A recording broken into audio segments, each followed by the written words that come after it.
안녕하세요 여러분, 이인철 변호사입니다. 자, 오늘은 예전에 저희가 진행한 사건 중에서 승소한 사건, 이긴 사건에 대해서 말씀드리도록 하겠습니다. 자, 이인철 변호사의 승소 사건 시작합니다. 오늘 어떤 승소 사건인가요? 네, 오늘의 사건 소개해드리겠습니다. 네. 서울 가정법원 사건이고요. 네. 사무실에 찾아오신 분은 피고 네. 아내분이십니다. 아내 측이죠. 네, 내용은 다음과 같습니다. 네. 피고분의 아내가 상대방 원고가 아플 때 네. 경호도 잘하고 잘 돌보고 했었습니다. 근데 원고는 자기한테 이렇게 잘해준 이 아내에 대해서 안 좋게 생각을 하고 피고의 성격을 문제 삼았습니다. 네. 이로 인하여 두 사람은 다툼이 아주 심해졌고요. 네. 원고의 주장은 피고가 성격이 세다, 화를 주체하지 못한다, 네. 뭐 폭력적이다, 폭력적이다. 이런 주장을 하게 되었는데요. 그래서 이제 결국에는 같이 할 수 없다 하여 이혼을 청구했습니다. 네. 피고는 처음에 이혼을 원하지 않아서 기각을 구했었고요. 결국 재판 결과 이혼이 되지 않아 네. 피고 승소한 사건입니다. 아, 저희가 전부 승소한 그런 사건이네요. 자, 실제로 보여드릴게요.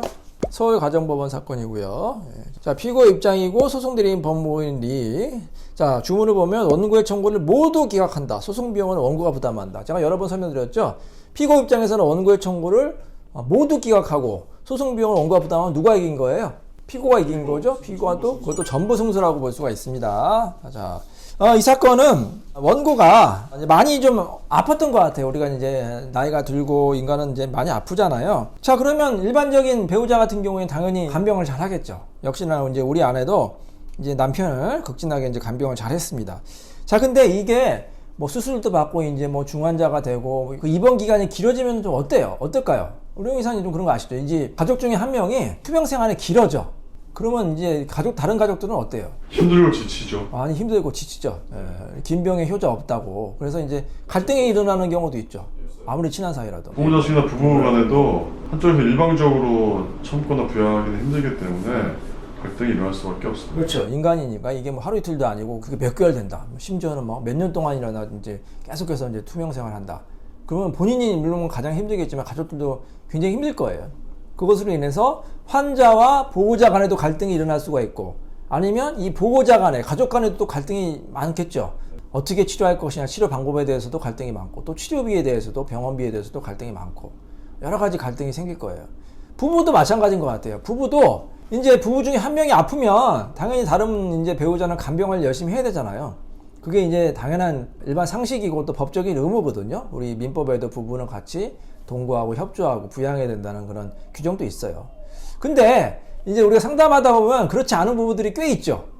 예를 들어서 이런 경우 남편이 아프면 이제 아내들은 많이 돌봐주는데, 아내가 아프면 남편들이 잘 돌보지 못하는 경우가 많은 것 같아요. 남편들이 좀 간병의 방법을 잘 몰라서 그러는지 그냥 병원에만 왔다 갔다 하고 그 다음에 잘 몰라요. 모르는 경우도 있고 잘 몰라서 못하는 경우도 있고, 아니면 아예 무관심한 경우도 저는 굉장히 많이 봤어요. 예를 들어서 아내가 암에 걸려가지고 병원에 뭐 한 달 정도 있었는데 한 번도 안 왔다는 남편도 있어요. 심지어는 아내가 병원에 입원했을 때 바람을 피는 남편도 있고.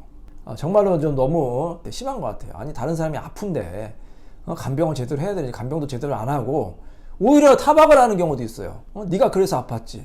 너 뭐 마음대로 해. 심지어는 너 그냥 죽어. 뭐 이런 경우도 있고. 아니면 이제 뭐 집에서 이제 골골대는 아내를 막 폭행해가지고 더 아프게 하는 경우도 있고. 근데 이 아내가 아프고 특히 이제 이 정신적으로도 많이 힘드신 분이 있거든요. 뭐 우울증도 오고 뭐 공황장애라든지 그런 경우가 꽤 있어요. 이혼하다 보면. 근데 그 원인 중에 하나가 이 부부 생활이 너무 힘들어서 그런 경우가 꽤 있어요. 아니, 결혼 전에는 너무나 행복했어요. 아내가 너무나 활발하고 사회생활도 잘하고 아무 문제가 없었는데 이 결혼하고 결혼 생활이 너무 힘드니까 이 스트레스를 많이 받아가지고 막 정신적으로 너무 힘든 거야. 그래서 우울증까지 생기고, 우울증이 심해지면 또 정신이 아프면 어떻게 돼요? 몸도 아프죠. 그래서 이제 뭐 암도 걸리고 이런 경우가 꽤 있어요. 물론 그게 인과관계가 입증되진 않아요. 남편이 뭐 직접적으로 때려가지고 다쳤다 그러면 뭐 상해진다서 때문에 인정되지만, 남편이 괴롭혀가지고 나 암에 걸렸다, 그거는 이제 법적으로 인정이 안 돼요. 그 인과관계 어떻게 입증하겠습니까? 암에 걸리는 원인은 뭐 100가지 1000가지 넘을 수 있잖아요. 그래서 인정은 안 되지만 저희가 추측하기에는 그럴 수가 있다. 결혼 생활이 너무 힘들면 여기저기 아플 수가 있거든요. 자, 어쨌든 이 사건 같은 경우에 이제 남편이 아프니까 아내가 극진하게 이제 간병을 했어요. 그럼 얼마나 고맙습니까, 남편 입장에서는. 근데 여러 가지 갈등이 생긴 거예요. 뭐 치료 방법에 대해서도 이제 갈등이 생기고, 또 심지어는 남편이 너 왜 제대로 간호 못해? 간병 못해? 타박을 하는 거예요. 아내가 열심히 하니까. 그 아내 입장에서 굉장히 속상하겠죠. 본인도 힘든데 남편이 진짜 칭찬을 해주지 못할 망정 타박만 하니까 힘들고, 태어나고 나서 이제 갈등이 이제 본격적으로 된 거예요. 너 왜 그렇게밖에 못했어? 어? 그러니까 아내도 화가 나겠죠. 화가 나니까 아내도 또 이제 남편한테 화를 내고, 또 이제 좋은 말 안 나오잖아요. 그러니까 좀 심한 말도 나오고, 그러니까 이 남편이 힘들겠다고 그냥 별거를 해버린 거야. 별거를 한 다음에 나중에 이혼 소송한 그런 사건이거든요. 자, 이런 사건에서 두 분이 판사라면 어떻게 결론 내리겠어요? 여기까지만 들으면. 별거가 오래 지속이 됐으면 사실상 이혼하라고 해요. 그것보다는 이제 잘 모르겠어요. 잘 모르겠고요. 홍 기사는 어떻게 생각해요? 일단은 힘든 사람도 힘들지만 그 사람을 부양해주고 챙겨주는 사람이 힘든다는 것을 인정해줘야 됩니다. 그래서 별거 길어졌더라도 뭐 아내는 남편이든 감당해준 사람 그쪽 편을 들어주겠습니다. 그렇죠. 물론 뭐 이제 뭐 그 상대방이 뭐 아파서 병간호했다고 해서 그 사람과 무조건 이혼하지 말아라 그런 법은 없어요. 이런 경우가 있거든요. 이제 이혼 이제 상담하고 소송하다 보면은 이제 아내가 남편이고 이제 이혼 소송을 하려고 하는데 상대방이 아픈 경우가 있어요. 뭐 암에 걸렸다든지 뭐 아니면 뭐 어떤 환자가 됐다든지 아니면 뭐 어떤 큰 질병이 생겼다든지 그러면 좀 이게 소송하기가 좀 꺼려지는 게 사실이야. 환자를 상대로 이혼 소송 하는 거는 조금 정서에 안 맞고 법원에서 소송을 해도 그래요. 이제 판사가 이제 재판하려고 하면 당사자 얼굴 볼 거 아닙니까? 근데 이래서 막 너무 이 사람이 아픈 사람이다. 뭐 진단서 낼 거 아닙니까? 뭐 암, 뭐 맥기다. 아니면 무슨 뭐 큰 병에 걸렸다. 아니면 뭐 어디 크게 다쳤다. 아니면 임신 중이다. 뭐 임신 특히 만삭이 긴 경우다. 만삭 아내를 상대로 이혼 소송하다. 그런 경우에 법원에서도 이게 또 법은 눈물이 있다고 아무리 이혼 사유가 있다고 하더라도 이혼 판결 내리기가 좀 꺼려진단 말이에요. 항상 그런 게 좀 있어요. 이혼 사건은 꼭 법대로만 하는 게 아니라 여러 가지 좀 상황이라든지 이런 걸 판단하거든요. 반대의 경우는 근데 이 사건 반대의 경우야. 환자였던 사람이 이혼 청구하는 거야. 근데 그런 경우는 좀 반대겠죠. 법원에서도 아니 환자가 이혼하면 얼마나 힘들어서 이혼을 했겠느냐 이렇게 이제 생각할 수가 있거든요. 그래서 오히려 이혼이 잘 되는 경우도 있어요.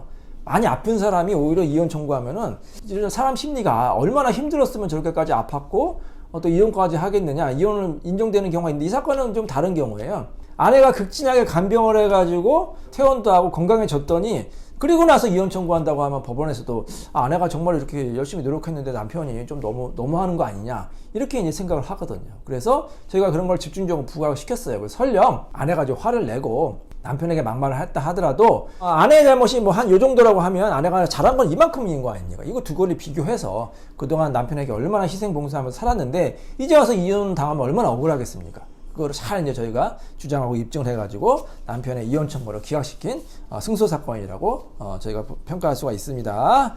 자, 아시겠죠, 여러분? 이제 부부라든지 뭐 가족이 이제 아프면 당연히 이제 부양을 잘 해야 됩니다. 간병을 잘 하고 열심히 하고 또 아픈 사람도 본인이 아프면 다른 가족들도 굉장히 힘들거든요. 그거를 이해해서 서로 배려하고 행복한 결혼생활 또 가족생활을 하는 그런 결과가 나왔으면 좋겠습니다. 자, 이인철 변호사의 승소 사건 여기서 마치도록 하겠습니다.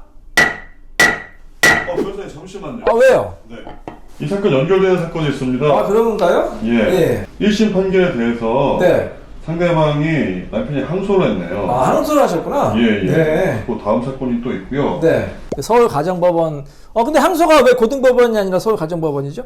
단독부에서 네, 그렇죠. 이제 1심 판결이 이제 판사 한 분이 하는 걸 이제 단독 사건이라고 하고 세 분이서 하는 걸 합의부 사건이라고 하는데 합의부 사건의 그 항소심은 이제 고등법원이 되죠. 서울 같은 경우에는 서울가정법원이 1심이면 이제 서울고등법원.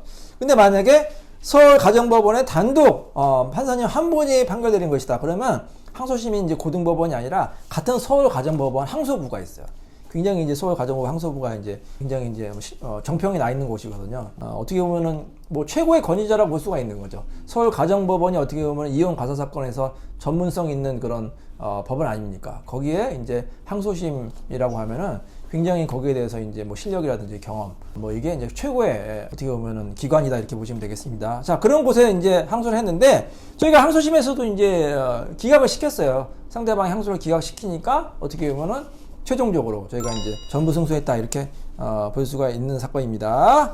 자, 이제 다 끝난 거죠? 그래서 저희 의뢰인분이 1심에서도 전부 승소하고 2심에서도 전부 승소한 그런 사건이었습니다. 자, 이인철 변호사의 승소 사건 여기서 마치도록 하겠습니다.